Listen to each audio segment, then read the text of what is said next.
Khulafaur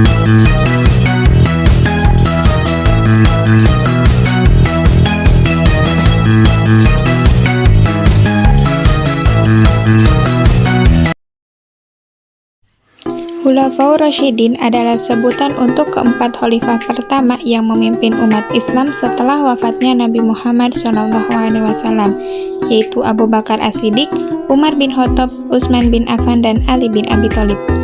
Kata khulafa berarti pengganti Nabi dalam memimpin umat, sedangkan Rasyidin berarti yang benar atau yang lurus. Jadi, Khulafaur Rasyidin berarti para pengganti yang benar. Mereka dianggap memimpin dengan sesuai ajaran Al-Quran dan Sunnah Nabi SAW, serta berdasarkan kesepakatan umat. Setelah Nabi Muhammad SAW wafat pada tahun 632 Masehi, umat Islam terkejut dan kebingungan. Beberapa orang bahkan tidak mau menerima kenyataan wafatnya. Pada saat itu, Abu Bakar berdiri di depan masjid dan memberikan pidato yang kuat, mengingatkan umat bahwa Nabi hanya manusia yang akan kembali ke Allah, dan yang harus diikuti adalah Al-Quran dan Sunnahnya. Setelah diskusi dengan tenang antara sahabat, Abu Bakar dipilih sebagai khalifah pertama. Dia tidak mau menerimanya dengan tergesa-gesa, tetapi akhirnya menyetujui karena merasa itu adalah tugas dari Allah. Pada saat itu, dia berkata, "Jika saya memimpin dengan benar, tolong bantu saya. Jika saya menyalahkan, tolong perbaiki saya."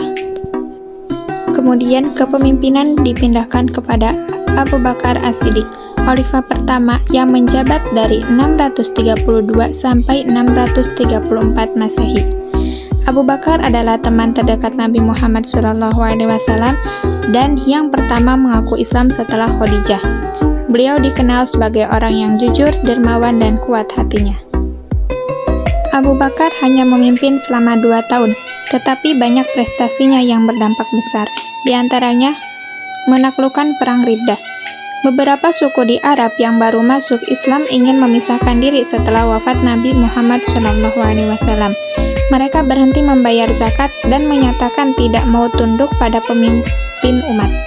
Abu Bakar memutuskan untuk berperang melawan mereka, sehingga disebut Perang Riddah, karena melihat ini sebagai ancaman bagi kesatuan umat. Dengan bantuan para sahabat seperti Khalid bin Walid, ia berhasil menyatukan kembali semua suku dan menstabilkan negara Islam. Kemudian yang kedua, menyusun Al-Quran menjadi satu naskah. Selama masa Nabi Muhammad SAW, Al-Quran disampaikan melalui wahyu dan ditulis di berbagai tempat seperti daun, batu, atau kulit kambing. Abu Bakar khawatir Al-Quran akan hilang atau berubah seiring waktu, terutama karena banyak sahabat yang hafal Al-Quran mati dalam Perang Riddah. Dia menyuruh Zaid bin Thabit yang juga hafal Al-Quran untuk menulis dan menyusun semua ayat Al-Quran menjadi satu naskah lengkap. Ini adalah awal dari Al-Quran yang kita kenal sekarang.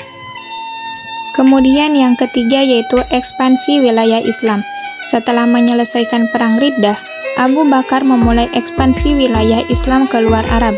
Dia mengutus pasukan untuk menyerang wilayah yang dikuasai Kekaisaran Bizantium di Syria dan Irak. Pasukan Islam berhasil memenangkan beberapa pertempuran, seperti pertempuran Busra dan Yarmuk, yang membuka jalan untuk penyebaran Islam lebih luas. Kemudian yang keempat, mengelola pemerintahan dengan jujur dan dermawan. Abu Bakar adalah pemimpin yang sederhana dan tidak sombong. Dia tidak tinggal di istana yang megah, melainkan di rumah yang sederhana. Dia selalu memperhatikan kebutuhan umat, terutama orang miskin dan yatim. Dia sering memberikan harta bendanya untuk kepentingan umat, bahkan sampai tidak ada yang tersisa untuk dirinya sendiri. Dia juga memastikan para pejabat bekerja dengan jujur dan tidak melakukan korupsi. Setelah prestasi pada masa kepemimpinannya, Abu Bakar wafat. Abu Bakar wafat pada tahun 634 Masehi. Abu Bakar mulai menderita sakit demam yang parah. Sakitnya berlangsung selama kurang lebih 15 hari, dan dia tidak bisa lagi melakukan sholat berjamaah. Dia meminta Umar bin Khattab untuk menggantikannya sebagai imam sholat berjamaah. Sebelum wafat, Abu Bakar berpikir keras siapa yang akan menggantikannya sebagai khalifah berikutnya. Dia yakin bahwa Umar bin Khattab adalah orang yang layak, karena Umar cerdas, tegas, dan selalu mengikuti sunnah Nabi Muhammad SAW.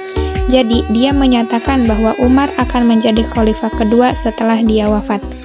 Abu Bakar wafat pada usia 63 tahun, pada hari Jumat 23 Jumadil Akhir tahun 13 Hijriah. Dia dimandikan oleh istrinya Asma binti Amisi dan dimakamkan di rumah putrinya Aisyah, tepat di dekat makam Nabi Muhammad SAW di Masjid Nabawi. Sampai saat ini, Abu Bakar As-Siddiq dikenang sebagai pemimpin yang hebat dan teladan bagi umat Islam. Dia menunjukkan bahwa kepemimpinan yang baik adalah kepemimpinan yang penuh keimanan, jujur, dan perhatian terhadap umat. Setelah Abu Bakar wafat, umat Islam langsung menerima keputusan dia untuk menjadikan Umar sebagai khalifah kedua. Pada saat itu, Umar sangat sedih karena kehilangan teman terdekat. Tapi dia segera bangkit untuk menjalani tugas besar itu. Dia berkata, "Saya akan memimpin dengan sesuai ajaran Nabi dan Abu Bakar. Jika saya benar, bantu saya. Jika salah, perbaiki saya." Umar bin Khattab adalah teman Nabi Muhammad SAW yang dulunya membenci Islam. Tetapi setelah masuk Islam, dia menjadi pejuang yang gagah dan pemimpin yang tegas. Orang-orang menyebutnya Al-Faruq, yang memisahkan yang benar dan yang salah. Kegiatan dan prestasi selama kepemimpinan Umar bin Khattab. Yang pertama yaitu melanjutkan ekspansi wilayah Islam. Umar melanjutkan ekspansi yang dimulai Abu Bakar dengan lebih cepat. Dalam waktu beberapa tahun, pasukan Islam berhasil menaklukkan Syria dan Palestina, yaitu mengalahkan kekaisaran Bizantium yang kuat, termasuk kota Yerusalem yang sangat penting bagi agama-agama. Yang kedua yaitu Mesir. Pasukan Islam dipimpin oleh Amr bin As berhasil menaklukkan Mesir yang dikuasai Bizantium, membuka jalan ke Afrika Utara. Yang ketiga yaitu Irak dan Persia, dengan mengalahkan kekaisaran Persia yang besar, yang dulunya adalah kekuatan terkuat di Timur Tengah. Adapun inovasi dan kebijakan penting diantaranya menetapkan tahun Hijriah. Dia memutuskan untuk membuat kalender Islam dengan awal tahun pada pelarian Nabi Muhammad SAW ke Madinah. Ini membuat semua umat Islam memiliki kalender yang sama untuk menyelenggarakan ibadah dan acara penting. Kemudian melindungi hak orang lemah. Umar sangat memperhatikan hak orang miskin, yatim, dan janda. Dia meningkatkan zakat dan sedekah serta memastikan tidak ada orang yang kelaparan di wilayah Islam. Kemudian mengatur harta negara. Dia memastikan harta negara digunakan untuk kepentingan umat, bukan untuk keuntungan pribadi. Bahkan, dia sendiri hidup sederhana meskipun menjadi khalifah. Akhir masa kepemimpinan Umar. Umar memimpin selama 10 tahun. Pada tahun 644 Masehi, saat dia sedang melakukan sholat Jumat di Masjid Nabawi, dia dibunuh oleh seorang pria bernama Abu Lulu'ah yang marah padanya karena kebijakan perang. Umar wafat beberapa hari kemudian dan dimakamkan di samping Nabi Muhammad SAW dan Abu Bakar. Sebelum wafat, Umar meminta 6 sahabat terpercaya untuk memilih khalifah berikutnya, dan mereka akhirnya memilih Utsman bin Affan. Umar dikenal sebagai Al-Faruq karena keahliannya memisahkan yang benar dan yang salah, serta sebagai pemimpin yang tegas tapi penuh kasih terhadap umat. Setelah Umar wafat, 6 sahabat yang dipilihnya berdiskusi dan akhirnya memilih Utsman bin Affan sebagai khalifah ketiga. Utsman sangat sedih kehilangan Umar, tapi dia segera siap menjalani tugasnya. Dia berkata, "Saya akan mengikuti jejak Nabi, Abu Bakar, dan Umar. Tolong bantu saya jika saya benar dan perbaiki saya jika saya salah." Utsman bin Affan adalah sahabat Nabi Muhammad SAW yang kaya dan dermawan. Dia menikahi 2 putri Nabi Muhammad, yaitu Ruqayyah dan kemudian Ummu Kulsum, sehingga disebut Zunnurain, yaitu pemilik 2 cahaya. Kegiatan Utsman bin Affan pada masa kepemimpinannya, di antaranya yaitu mengelola wilayah luas Islam. Wilayah Islam pada masa Utsman sudah sangat luas, dari Spanyol di barat sampai India di timur. Untuk mengelolanya, Utsman memperkuat sistem administrasi yang dibuat Umar. Dia menunjuk gubernur yang terpercaya di setiap wilayah. dan selalu memeriksa kinerjanya agar tidak ada yang korupsi. Dia juga membangun jalan raya dan benteng untuk memudahkan perjalanan dan melindungi wilayah dari serangan musuh. Utsman tidak hanya mengelola wilayah yang ada, tapi juga melanjutkan ekspansi, di antaranya di Afrika Utara. Pasukan Islam melanjutkan ke Maroko dan menyebar hingga pantai Atlantik. Kemudian di Spanyol, pasukan Islam memasuki Spanyol dan menaklukkan sebagian wilayahnya, membangun peradaban Islam yang kaya di sana. Kemudian di Asia Tengah, pasukan Islam mencapai wilayah yang sekarang menjadi Uzbekistan dan Kazakhstan, menyebarkan ajaran Islam ke sana. Dia juga memperkuat pertahanan di wilayah pinggiran sehingga umat Islam bisa hidup dengan aman dan damai. Dan prestasi besarnya yaitu menyusun Al-Quran standar. Yang paling terkenal dari masa Utsman adalah penyusunan ulang Al-Quran. Pada saat itu, ada beberapa versi bacaan Al-Quran karena orang di daerah yang berbeda memiliki aksen yang berbeda. Utsman khawatir ini akan menyebabkan kesalahpahaman di masa depan. Jadi, dia menyuruh Zaid bin Tsabit, yang juga menyusun Al-Quran di masa Abu Bakar, untuk membentuk tim dan menyusun satu versi standar Al-Quran berdasarkan naskah yang dibuat Abu Bakar.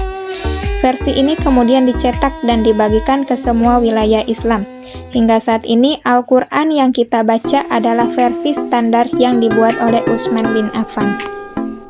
Sayangnya, pada akhir masa kepemimpinannya, ada masalah yang muncul. Beberapa orang tidak puas dengan gubernur yang ditunjuk Utsman, yang mereka katakan terlalu lama menjabat dan terlalu dekat dengan keluarganya. Ada juga yang mengkritik dia karena hidup lebih mewah dibandingkan khalifah sebelumnya.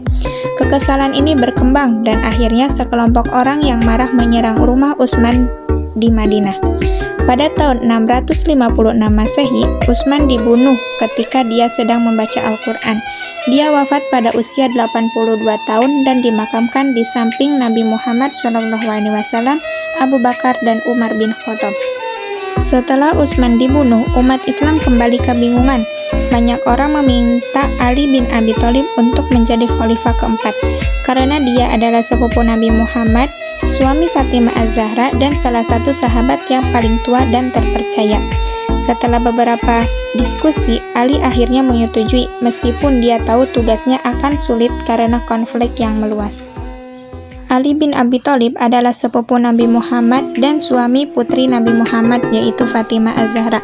Dia dikenal sebagai orang yang cerdas, pandai berbicara, dan hebat dalam bertarung.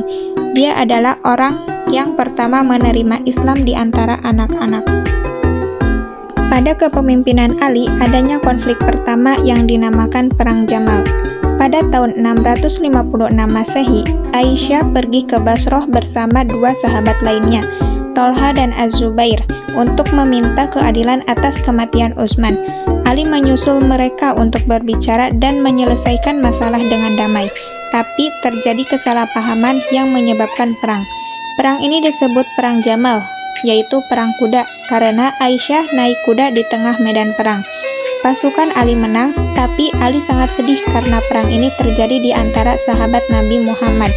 Dia memperlakukan korban dari kedua pihak yang baik dan membawa Aisyah kembali ke Madinah dengan hormat. Kemudian konflik yang kedua yaitu Perang Siffin. Setelah Perang Jamal, muncul lagi konflik dengan Muawiyah bin Abu Sufyan, gubernur Suriah yang juga ingin keadilan atas kematian Utsman. Muawiyah menolak untuk tunduk pada Ali dan mengumpulkan pasukan. Pada tahun 657 Masehi, kedua pasukan bertemu di Siffin di Irak dan berperang selama beberapa hari. Pasukan Ali mulai menang, tapi Muawiyah meminta untuk berhenti dan menyelesaikan masalah dengan arbitrase. Ali setuju karena dia tidak ingin lebih banyak sahabat mati. Para arbitrase bertemu dan memutuskan untuk membatalkan kepemimpinan kedua Ali dan Muawiyah dan meminta umat Islam untuk memilih khalifah baru. Ini membuat sebagian pasukan Ali tidak puas karena mereka merasa arbitrase itu melanggar ajaran Islam. Mereka memisahkan diri dan disebut sebagai Khawarij. Ali memimpin selama 5 tahun, dan meskipun dia selalu berusaha memecahkan konflik dengan damai, dia harus menghadapi banyak tantangan. Dia dikenal sebagai orang yang cerdas, pandai berbicara, dan penuh keadilan. Dia juga sering memberikan nasihat bijak yang masih diingat umat Islam sampai sekarang. Ali dibunuh oleh seorang pria yang marah padanya saat sholat di masjid di Kufa, Irak. Setelah kematiannya, masa Khulafaur Rasyidin berakhir dan kemudian dimulai masa kerajaan Bani Umayyah.